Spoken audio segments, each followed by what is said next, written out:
The Texas Chainsaw Massacre on peli, joka perustuu samannimiseen kauhuelokuvaan, joka julkaisun jälkeen luokiteltiin niin raaaksi, että jopa Suomen elokuvatarkastamo kielsi koko elokuvan kotimaisilta markkinoilta. Kyseessä on kolmannen persoonan epäsymmetrinen kauhupeli, jossa pelaajat voivat ottaa joko kauhuperheen jäsenen tai heidän uhriensa roolin.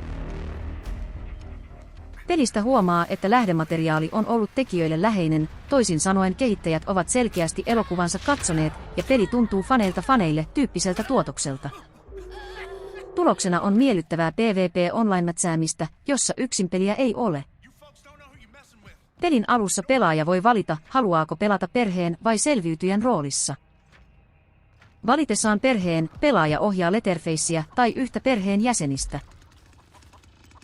Vaihtoehtoisesti ohjataan yhtä teineistä, jotka yrittävät päästä karkuun tiluksilta ja perheen kauheuksilta.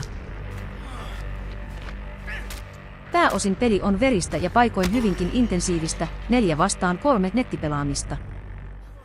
Selviytyjän roolissa pelaaja voi kokea pelin uhrin näkökulmasta.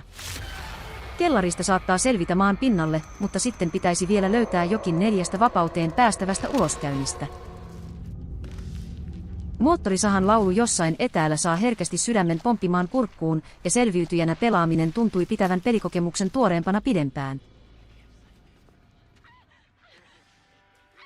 Pelaaminen on onnistuttu kuitenkin saamaan hauskaksi ja toimivaksi kummallakin puolella, ja molempiin tiimeihin löytyi nettipelissä riittävästi halukkaita. Peli kannustaa pelaajia tiimipelaamiseen, ja etenkin pakoa yrittävien puolella yhteistyö on tärkeää.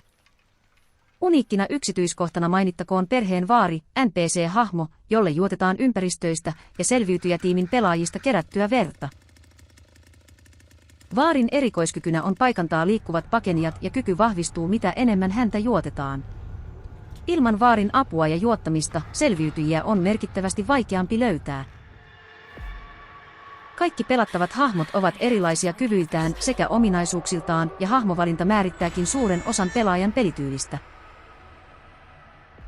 Vaikka pelissä on vain 3 karttaa, niiden grafiikka ja groteskit yksityiskohdat lihatiskeineen jäävät vahvasti mieleen. Audiovisuaalisesti kyseessä on varsin onnistunut peli. Etenkin perheen jäsenet ovat hienosti visualisoitu alkuperäismateriaalista videopelimuotoon. Pelissä mukana oleva perheen talokin on mallinnettu melko tarkasti elokuvan lavasteista. Äänimaailman osalta esimerkiksi moottorisahan ääneen on panostettu hienosti, ja se onkin kenties paras ääniefekti koko pelissä. Maininnan ansaitsee lisäksi häkkikanat, jotka kotkottavat jos joku sattuu liian lähelle. Myös hahmojen laulanta ja psykoottinen höpöttely sekä vaarin raikuva huutelu ovat kaikki hauskoja yksityiskohtia, joilla on samalla vaikutusta pelin kulkuun. Kokonaisuudessaan The Texas Chainsaw Massacre on hyvin lähdemateriaaliaan mukaillen rakkaudella toteutettu, audiovisuaalisesti onnistunut ja koukuttava PvP-nettipeli.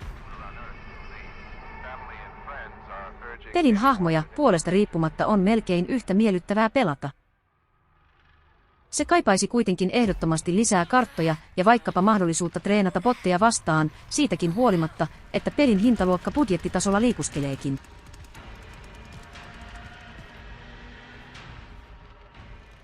Annoimme pelille 4 tähteä 5.